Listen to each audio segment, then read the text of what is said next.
साथियों, आप सभी का इस प्लेटफॉर्म पर स्वागत है। यहाँ पर हम लोग विजन आईएएस कोचिंग संस्था के द्वारा जो न्यूज टुडे शीर्षक से डेली करंट अफेयर प्रोवाइड किया जाता है उसको यहाँ पर देखेंगे। तो चलिए प्रारंभ करते हैं। पहला है, केंद्र सरकार ने उच्चतम न्यायालय के समक्ष स्पष्ट किया है कि परिसीमन आयोग को जम्मू कश्मीर के निर्वाचन क्षेत्रों की सीमा के पुनर्निर्धारण का प्राधिकार था।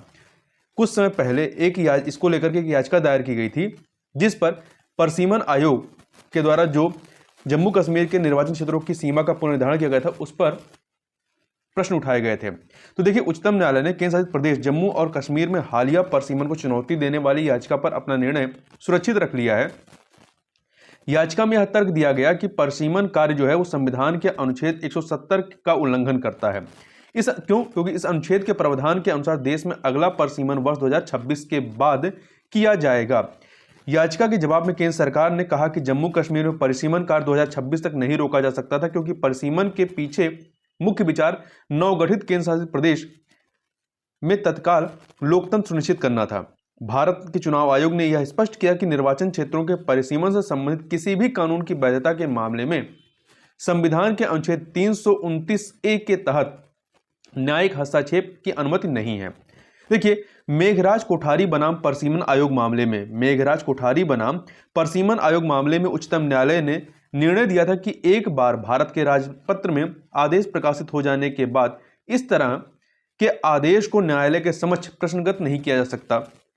जम्मू कश्मीर में परिसीमन कार्य के बारे में बात करें तो वर्ष 2019 से पहले जम्मू कश्मीर के संसदीय निर्वाचन क्षेत्रों का परिसीमन भारत के संविधान द्वारा शासित होता था, जबकि विधानसभा निर्वाचन क्षेत्रों का परिसीमन राज्य सरकार द्वारा शासित होता था। वर्ष 2019 में 5 अगस्त 2019 को जम्मू कश्मीर के विशेष दर्जे को निरस्त कर दिया गया। इसके बाद विधानसभा और संसदीय दोनों तरह के निर्वाचन क्षेत्रों का परिसीमन भारत के संविधान द्वारा शासित होगा। परिसीमन क्या होता है? परिसीमन जनसंख्या में परिवर्तन को दर्शाने के लिए लोकसभा और विधानसभा क्षेत्रों की सीमाओं को पुनर्निर्धारित करने का कार्य होता है। परिसीमन से सामान्य जनसंख्या समूह के लिए समान प्रतिनिधित्व और भौगोलिक क्षेत्रों का उचित विभाजन सुनिश्चित किया जाता है। इससे किसी भी राजनीतिक दल को अनुचित लाभ प्राप्त नहीं होता है। यह कार्य परिसीमन आयोग संपन्न करता है। आयोग के आदेशों को किसी भी न्यायालय के समक्ष चुनौती नहीं दी जा सकती है। इससे पहले वर्ष 1952, 1952, 1963, 1973 और 2002 में परिसीमन आयोग गठित किए गए थे। परिसीमन कार्य जो है पूर्ववर्ती जनगणना के आधार पर किया जाता है, जैसे जम्मू कश्मीर में किया गया। तो इससे पहले जो जनगणना हुई वो 2011 की है, तो 2011 के सेंसस के आधार पर ही जम्मू कश्मीर में परिसीमन किया गया है। आगे बढ़ते हैं।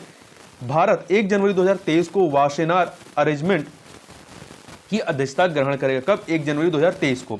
देखिए, वासेनार अरेंजमेंट एक बहुपक्षीय निर्यात नियंत्रण व्यवस्था MECR को इंग्लिश में कहें तो मल्टीलैटरल एक्सपोर्ट कंट्रोल रिजाइम है। इसके तहत सदस्य देशों के बीच सूचनाओं का नियमित आदान प्रदान किया जाता है। यह पारंपरिक हथियारों तथा दोहरे उपयोग वाली प्रणालियों और प्रौद्योगिकियों के हस्तांतरण में पारदर्शिता व जिम्मेदारी को बढ़ावा देने का कार्य करता है। ये वासेनार अरेंजमेंट जो है इसकी स्थापना 1996 में हुई थी। यह एक स्वैच्छिक निर्यात नियंत्रण व्यवस्था है, निर्यात की, ठीक है। यह एक स्वैच्छिक निर्यात नियंत्रण व्यवस्था है। इसके कितने सदस्य हैं? 42 देश जो है सदस्य हैं, और भारत को 2017 में इसका सदस्य बनाया गया था। अर्थात भारत जो है 2017 में इसमें शामिल होता है और यह इसका जो है 42वां सदस्य रहा है। आगे बात करते हैं MECR के बारे में। इसी MECR के बारे में, तो अर्थात मल्टीलैटरल एक्सपोर्ट कंट्रोल रिजिम के बारे में बात करें और तो यह स्वैच्छिक और गैर बाध्यकारी समझौता है। यह सामूहिक विनाश के हथियारों WMD weapons of mass destruction के प्रसार को रोकता है। इनमें परमाणु, रेडियोलॉजिकल, रासायनिक, जैविक व अन्य हथियार शामिल हैं। MECR के तहत अन्य व्यवस्थाओं में क्या शामिल है? तो देखिए, इसमें एक आता है परमाणु आपूर्तिकर्ता समूह NSG। ये इसकी स्थापना 1975 में हुई थी। यह परमाणु और परमाणु संबंधी निर्यात के लिए दिशा निर्देशों को लागू करके परमाणु प्रसार को रोकता है, ठीक है। MECR के तहत कुल 4 हैं। एक वासेनार अरेंजमेंट हो गया, परमाणु आपूर्तिकर्ता समूह NSG हो गया दूसरा। तीसरा आपका ऑस्ट्रेलिया समूह है और चौथा है मिसाइल प्रौद्योगिकी नियंत्रण व्यवस्था MTCR। तो जो आपका NSG है, परमाणु आपूर्तिकर्ता समूह, इसमें भारत सदस्य नहीं है, इसमें चाइना है। जब तक इसके सारे सदस्यों की सहमत नहीं होती, नए सदस्य को शामिल नहीं किया जाता। चूंकि चाइना का अपोज है भारत को लेकर के, तो भारत अभी तक इसका सदस्य नहीं बन पाया है। दूसरा है ऑस्ट्रेलिया समूह। इसकी स्थापना 1985 में होती है। सुनिश्चित करता है कि परमाणु तकनीकों और सामग्रियों के निर्यात से रासायनिक या जैविक हथियारों के विकास में योगदान न हो। इसके भारत और यूरोपीय संघ सहित कुल 43 सदस्य हैं। तीसरा है मिसाइल प्रौद्योगिकी नियंत्रण व्यवस्था MTCR। इसकी स्थापना 1987 में होती है। इसका उद्देश्य WMD weapons of mass destruction या सामूहिक विनाश के हथियारों को ले जाने में सक्षम मिसाइलों और मानव रहित विमान प्रौद्योगिकी के प्रसार को रोकना है। यह कानूनी रूप से बाध्यकारी संधि नहीं है। इसके भारत सहित कुल 35 सदस्य देश हैं। भारत इसका सदस्य, परंतु इसका चाइना सदस्य नहीं है। आगे बात करते हैं, भारतीय रिजर्व बैंक ने डिजिटल रुपया का पहला प्रायोगिक परिचालन शुरू करने की घोषणा की है। तो देखिए, आरबीआई ने खुदरा ग्राहकों और व्यापारियों के लिए केंद्रीय बैंक डिजिटल मुद्रा CBDC central bank digital currency, इसका नाम है डिजिटल रुपया, ई-रुपया जारी किया है। इससे पहले जो है आरबीआई ने थोक सेगमेंट, अभी खुदरा ग्राहकों के लिए जारी किया गया, पहले थोक सेगमेंट में डिजिटल रुपये की शुरुआत की थी। इसके तहत विदेश बाजार में सरकारी प्रतिभूतियों के लेन देन के निपटान की सुविधा दी गई थी पहले।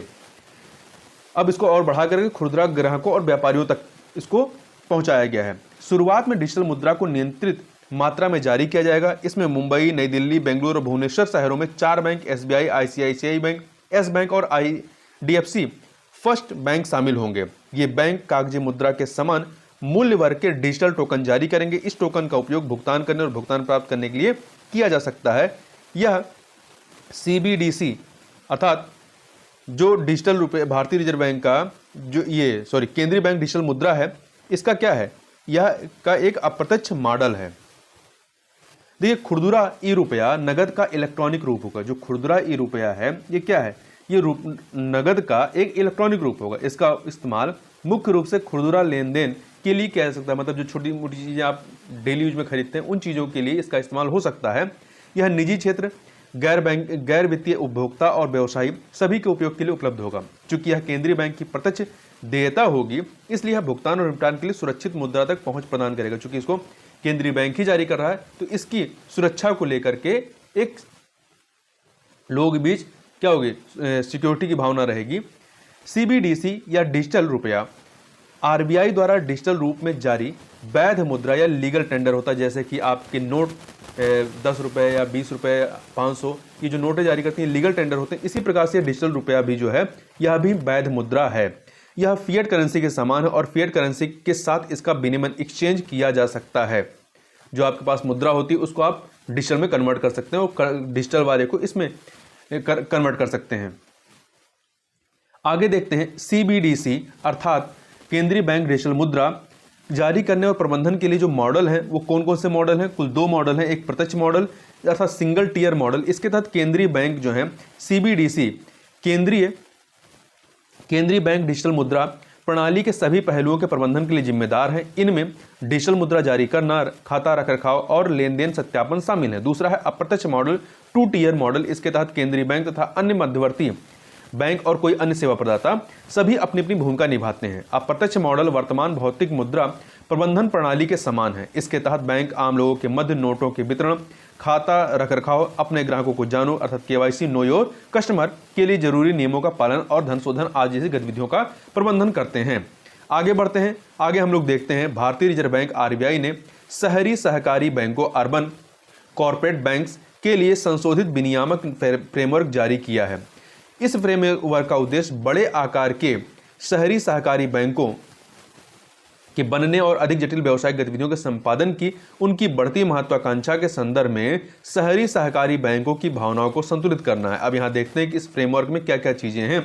तो पहले बात करते हैं विनियामक उद्देश्यों के लिए शहरी सहकारी बैंकों का वर्गीकरण। तो कुल 4 वर्गों में इसको बांटा गया है शहरी सहकारी बैंकों में। पहला है टीयर 1। इसमें क्या है, सभी यूनिट जो हैं वो शहरी सहकारी बैंकों और वेतनभोगी शहरी सहकारी बैंकों, भले ही इनकी जमा राशि कितनी भी हो, तथा 100 करोड़ रुपए तक की जमा राशि वाले अन्य सभी शहरी सहकारी बैंक शामिल होंगे। टीयर 2 में 100 करोड़ रुपए से अधिक और 1000 करोड़ रुपए तक की जमा राशि वाले शहरी सहकारी बैंक होंगे। टीयर 3 में 1000 करोड़ से लेकर के से अधिक और 10,000 करोड़ रुपए तक की जमा राशि वाले शहरी सहकारी बैंक होंगे। टीयर 4 में क्या होंगे, 10,000 करोड़ रुपए से अधिक जमा राशि वाले शहरी सहकारी बैंक शामिल होंगे।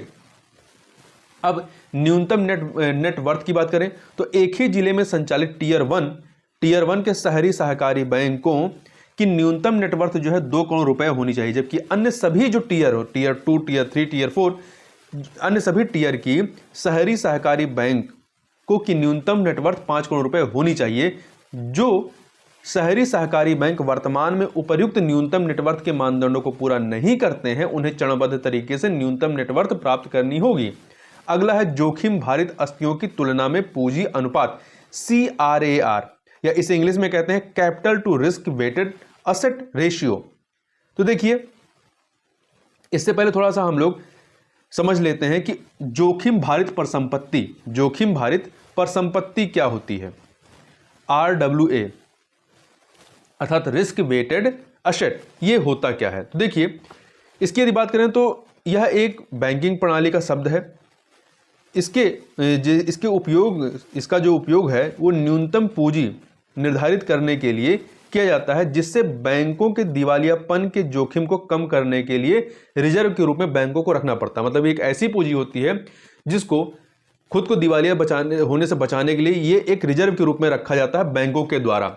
आप इसको ऐसे समझिए कि एक बैंक की परिसंपत्तियों को विभिन्न श्रेणियों में वितरित किया जाता है, मतलब उसके अलग अलग वेट होते हैं, जोखिम भार होते हैं, और परिसंपत्तियों के प्रत्येक श्रेणी के जो विभिन्न श्रेणियां हैं, परिसंपत्तियों के प्रत्येक श्रेणी के लिए एक सुनिश्चित जोखिम भार प्रदान किया जाता है कि कितने % का उस पर जोखिम है।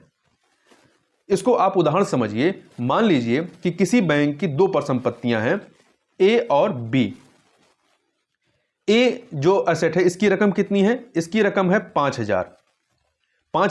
मान लीजिए इसका जोखिम भार जो है परसेंटेज में 0 से 100% के बीच में होता है, तो मान लीजिए इसका जोखिम भार 5% है, तो इसका जोखिम भार युक्त परिसंपत्ति कितनी हो जाएगी? 250 रुपए।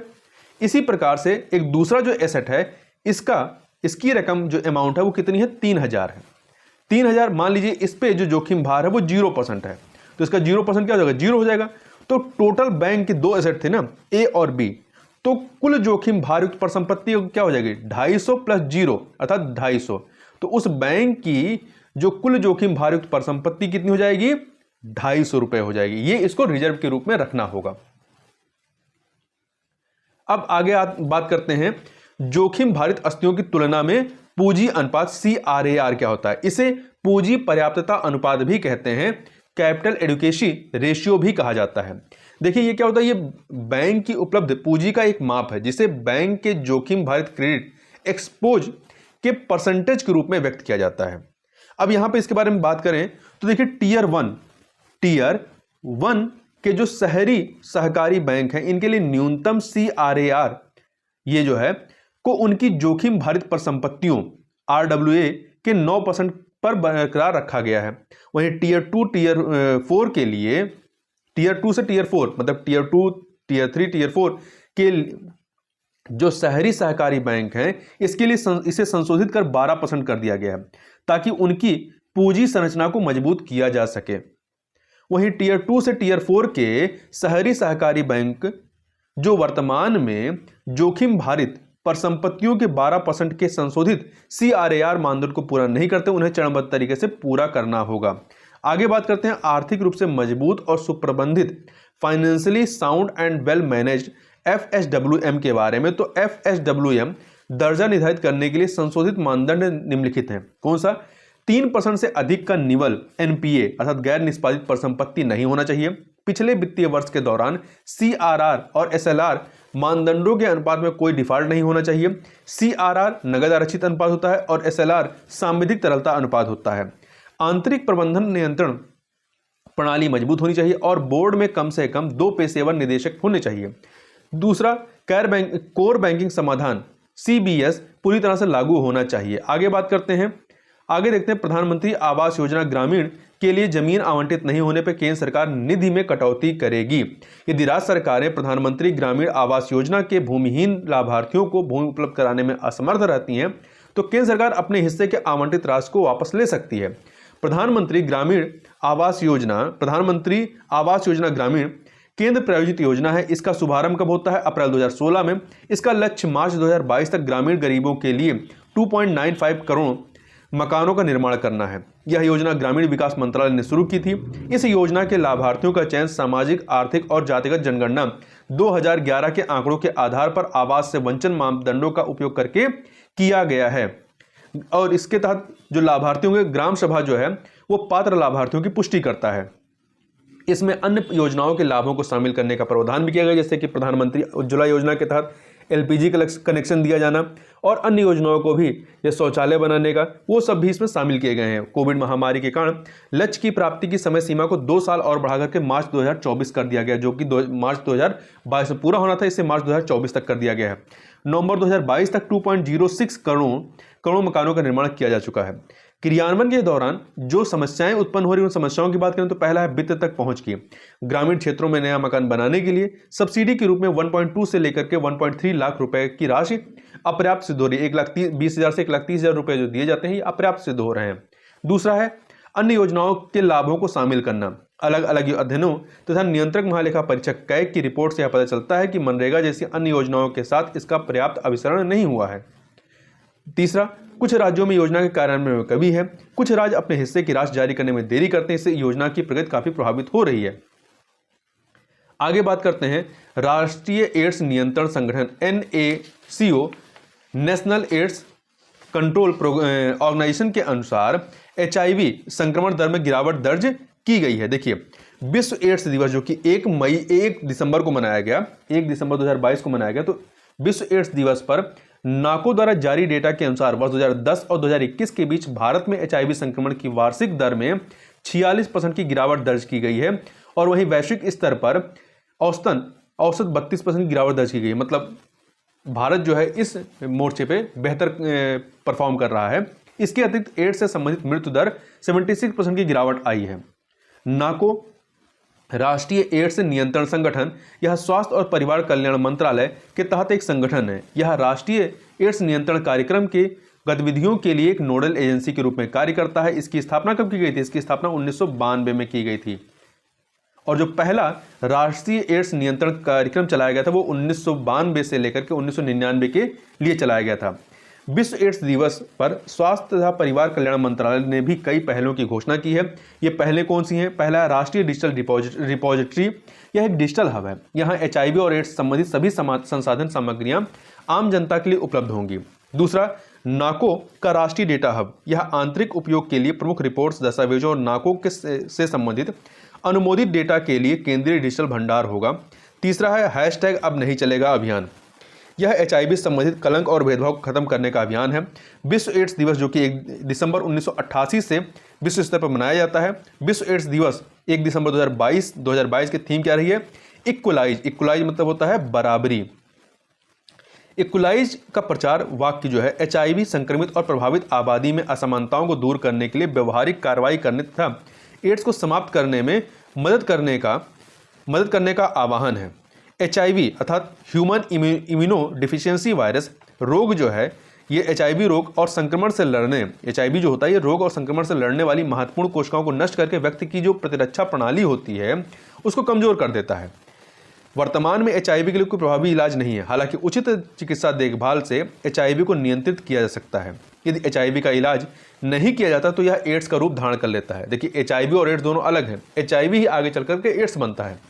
वर्ष 2021 में विश्व में HIV से पीड़ित 52% बच्चों को विश्व स्तर पर एंटी रेट्रोवायरल उपचार ART प्राप्त हुआ था। आगे चलते हैं, जो सुर्खियों में कुछ संक्षिप्त करंट अफेयर हैं उनको देखते हैं। व्यक्तित्व अधिकार, पर्सनालिटी राइट्स। देखिए, दिल्ली उच्च न्यायालय ने प्रसिद्ध हस्तियों के नाम, छवि और आवाज के गैर कानूनी उपयोग को रोकने के लिए एक अंतरिम आदेश पारित किया है। इस प्रकार इस आदेश से व्यक्तित्व अधिकारों का मुद्दा उजागर हुआ है। यह मुद्दा कब आया? ये इस मामले में अमिताभ बच्चन के संबंध में ये जो निर्णय दिया गया है, ठीक है। अब ये आगे अन्य लोगों के लिए भी काम करेगा। अमिताभ बच्चन ने ही इसके लिए जो है याचिका दायर की थी कि उनके आवाज और उनकी चीजों का इस्तेमाल जो है न बिना उनकी परमिशन के न किया जाए। व्यक्तित्व अधिकार किसी व्यक्ति के निजता या संपत्ति के अधिकार के तहत उसके व्यक्तित्व की रक्षा करने के अधिकार को संदर्भित करता है। व्यक्तित्व अधिकार उन प्रसिद्ध व्यक्तियों और मशहूर हस्तियों के अधिकार हैं जिनके नाम, आवाज, हस्ताक्षर या किसी अन्य व्यक्तित्व विशेषता का व्यवसायिक मूल्य है। व्यक्तिगत अधिकार बड़े पैमाने पर जनता को लामबंद और प्रभावित कर सकते हैं। आगे बात करते हैं डीजी यात्रा के बारे में। तो देखिए, नागर विमान मंत्रालय ने देश में 3 हवाई अड्डों के लिए डीजी यात्रा को आरंभ किया। कब किया है? 1 दिसंबर 2022 को। और कौन से ये 3 हवाई अड्डे? दिल्ली में इसका घोषणा की गई है, आरंभ किया गया। तो दिल्ली, वाराणसी, बेंगलुरु, 3 हवाई अड्डों के लिए अभी प्रारंभ किया गया, दिल्ली, वाराणसी, बेंगलुरु। तो ये याद रखिएगा। डीजी यात्रा की कल्पना हवाई अड्डों पर यात्रियों के संपर्क रहित व निर्बाध आवागमन को सुनिश्चित करने के लिए की गई है। यह फेशियल रिकॉग्निशन टेक्नोलॉजी पर आधारित है। इसमें मतलब आपको कोई कागज पत्र नहीं दिखानी पड़ेगी, आप वहां जाएंगे, आपका स्कैन होगा चेहरे का और आपकी जानकारी उनके तक पहुंच जाएगी। यह कागज रहित यात्रा की सुविधा प्रदान करता है। इसके उपयोग से हवाई अड्डे पर कई चेक पॉइंट्स पर बार बार पहचान की जांच से बचा जा सकता है। आधार आधारित सत्यापन और स्वयं द्वारा ली गई एक फोटो को अपलोड करके डीजी यात्रा ऐप पर एक बार पंजीकरण आवश्यक है। इसके तहत प्रत्येक यात्री को एक विशेष डीजी यात्रा आईडी दी जाती है। एक संयुक्त उद्यम कंपनी के रूप में डीजी यात्रा फाउंडेशन की स्थापना की गई है। इसका उद्देश्य डीजी यात्रा सेंट्रल इकोसिस्टम का निर्माण करना है। आगे बात करते हैं कॉस्ट ऑफ लिविंग इंडेक्स 2022 के बारे में। तो इसे जारी कौन किया है? इकोनॉमिक इंटेलिजेंस यूनिट ने वैश्विक स्तर पर कॉस्ट ऑफ लिविंग इंडेक्स 2022 जारी किया है। इसके तहत विश्व के 172 शहरों में 200 से अधिक वस्तुओं और सेवाओं की कीमतों की तुलना की जाती है। इस सूची में दुनिया के सबसे महंगे शहर के रूप में अमेरिका का न्यूयॉर्क पहले स्थान पर है। इसके बाद सिंगापुर दूसरे स्थान पर आता है।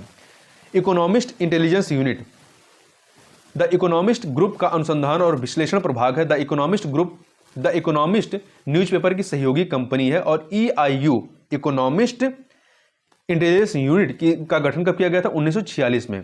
आगे बात करते हैं कम्युनिटी इनोवेटर फेलोशिप के बारे में। देखिए, कम्युनिटी इनोवेटर फेलोशिप प्रोग्राम संयुक्त राष्ट्र विकास कार्यक्रम UNDP इंडिया के सहयोग से अटल इनोवेशन मिशन की एक पहल है। अटल इनोवेशन मिशन को नीति आयोग ने शुरू किया था। यह 1 वर्ष का गहन फेलोशिप कार्यक्रम है। फेलोशिप, इसके तहत फेलोशिप दी जाएगी, स्कॉलरशिप टाइप का। इसका उद्देश्य ज्ञान सृजन को सुगम बनाना है। साथ ही इच्छुक सामुदायिक नवप्रवर्तकों को उनकी उद्यमिता यात्रा के लिए आवश्यक बुनियादी ढांचा संबंधी सहायता प्रदान करना है। कम्युनिटी इनोवेटर फेलो एक उद्यमशील मानसिकता वाला व्यक्ति होता है। इसके पास अपने उद्यम के माध्यम से सामुदायिक चुनौतियों को हल करने का विचार होता है। आगे बात करते हैं अग्नि वॉरियर अभ्यास के बारे में। तो अग्नि वॉरियर यह सिंगापुर और भारतीय सेना के बीच एक द्विपक्षीय अभ्यास है। आगे बात करते हैं उन्नत हल्का हेलीकॉप्टर ALH के बारे में। तो देखिए, भारतीय तटरक्षक बल के ALH उन्नत हल्का हेलीकॉप्टर MK3 स्क्वाड्रन को चेन्नई में कमीशन किया गया। तमिलनाडु के चेन्नई में कमीशन किया गया। यह तटरक्षक बल या क्षेत्र को मजबूत करने पर लक्षित है। यह जो उन्नत हल्का हेलीकॉप्टर ALH MK3 है, हेलीकॉप्टर को स्वदेशी रूप से हिंदुस्तान एरोनॉटिक्स लिमिटेड हॉल ने निर्मित किया है। इसमें अत्याधुनिक उपकरण लगे हुए हैं। इसमें तेज प्रकाश वाली सर्च लाइट, स्वचालित वाहन प्रणाली, तलाश व बचाव प्रणालियां आदि शामिल हैं। ये उपकरण इस हेलीकॉप्टर को समुद्री टोह लेने में सक्षम बनाते हैं। साथ ही यह हेलीकॉप्टर दिन और रात दोनों समय पोतों से उड़ान भर करके उपयुक्त गतिविधियां संचालित करने में सक्षम है। आगे बात करते हैं ग्रेट बैरियर रीफ के बारे में। तो आयुषियन और यूनेस्को के वर्ल्ड हेरिटेज सेंटर ने एक संयुक्त रिपोर्ट जारी की है। इस रिपोर्ट में ग्रेट बैरियर रीफ को खतरे में विश्व विरासत सूची में शामिल करने की सिफारिश की गई है। एक सूची है खतरे में विश्व विरासत सूची, उसमें शामिल करने की सिफारिश की गई है। रीफ के पतन में समुद्र जल का बढ़ता तापमान, कोरल ब्लीचिंग और crown of thorns in starfish योगदान कर रहे हैं। किसी विरासत स्थल को खतरे की सूची में शामिल करने से जो WHC है अर्थात वर्ल्ड हेरिटेज सेंटर विश्व विरासत कोष से तत्काल सहायता राशि आवंटित कर सकता है। साथ ही उस स्थल के लिए अंतर्राष्ट्रीय समर्थन और ध्यान भी आकर्षित किया जाता है। ग्रेट बैरियर रीफ ऑस्ट्रेलिया के क्वींसलैंड तट पर स्थित है। कहां पर? क्वींसलैंड तट पर स्थित है। यह दुनिया का सबसे बड़ा प्रवाल भित्ति तंत्र है। आगे बात करते हैं यूनेस्को अमूर्त सांस्कृतिक विरासत सूची ICHL के बारे में। तो बैगेट एक कंपनी है, एक ब्रांड है। बैगेट को यूनेस्को की अमूर्त सांस्कृतिक विरासत सूची में शामिल किया गया। फ्रांस की सबसे लोकप्रिय ब्रांड है, ठीक है, ब्रांड है ये। यूनेस्को की अमूर्त सांस्कृतिक विरासत में मौखिक परंपराएं, निष्पादन कलाएं, सामाजिक प्रथाएं, अनुष्ठान आदि शामिल होते हैं। यह जो आपका यूनेस्को अमूर्त सांस्कृतिक विरासत सूची ICHL है, यह दुनिया भर से अमूर्त सांस्कृतिक विरासत को संरक्षित करने की दिशा में एक कदम है। इसके 3 मानदंड हैं। पहला, विरासत को समुदायों, समूहों और व्यक्तियों द्वारा उनकी सांस्कृतिक विरासत के हिस्से के रूप में मान्यता प्राप्त होनी चाहिए। दूसरा, उसे पीढ़ी दर पीढ़ी आगे बढ़ाया जाना चाहिए और समुदायों द्वारा उसे लगातार फिर से निर्मित किया जाना चाहिए। तीसरा, यह उन्हें पहचान और निरंतरता की भावना प्रदान करने वाली होनी चाहिए। भारत में इस प्रकार की 14 अमूर्त सांस्कृतिक विरासत हैं। आगे बढ़ते हैं, अगला है हॉर्नबिल फेस्टिवल के बारे में। तो नागालैंड में 10 दिवसीय हॉर्नबिल फेस्टिवल आरंभ हुआ। कहाँ पर? नागालैंड में।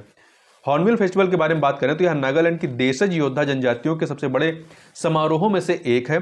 इस त्यौहार का उद्देश्य नागालैंड की समृद्ध सांस्कृतिक या संस्कृति को पुनर्जीवित करना, उसकी रक्षा करना है। इसका नाम हॉर्नबिल के नाम पर रखा गया है। हॉर्नबिल जो है एक उष्णकटिबंधीय पक्षी है। यह आदिवासी सांस्कृतिक अभिव्यक्तियों, गीतों और नृत्यों में परिलक्षित होता है। इसे वर्ष 2000 में परिकल्पित किया गया था। इसे प्रत्येक वर्ष दिसंबर के प्रथम सप्ताह में मनाया जाता है। आगे बात करते हैं सुर्खियों में रहे व्यक्तित्व में। कमला देवी चट्टोपाध्याय, जिनका जन्म 1903 में हुआ था और मृत्यु 1988 में होती है। इनका जन्म कर्नाटक के मैंगलोर में हुआ था। ये विधायी सीट पर चुनाव लड़ने वाली पहली महिला थी। तो नाम दिया है कमला देवी चट्टोपाध्याय। उनका मानना था कि महिलाओं के अधिकार, धार्मिक स्वतंत्रता, पर्यावरणीय न्याय, राजनीतिक स्वतंत्रता और नागरिक अधिकार सभी परस्पर संबंधित गतिविधियां हैं। इन्होंने वर्ष 1927 में 24 साल की उम्र में भारतीय राष्ट्रीय कांग्रेस में शामिल हुई थी। उन्होंने कला और शिल्प को बढ़ावा दिया था। इसके परिणाम स्वरूप राष्ट्रीय नाट्य विद्यालय, संगीत नाटक अकादमी और भारतीय शिल्प परिषद की स्थापना की गई थी। यदि आप चाहें तो ये जो तीनों संस्थाएं, राष्ट्रीय नाट्य विद्यालय, संगीत नाटक अकादमी और भारतीय शिल्प परिषद, इसकी स्थापना किस सन में हुई है ये आप कमेंट बॉक्स में बता सकते हैं। इन्हें संगीत नाटक अकादमी fellowship, Ramon Magsaysay Padma Bhushan, Padma Vibhushan आदि पुरस्कारों से सम्मानित किया जा चुका है। तो इस प्रकार से इस वीडियो में बस इतना ही। मिलते हैं नेक्स्ट वीडियो में, तब तक के लिए बहुत बहुत धन्यवाद।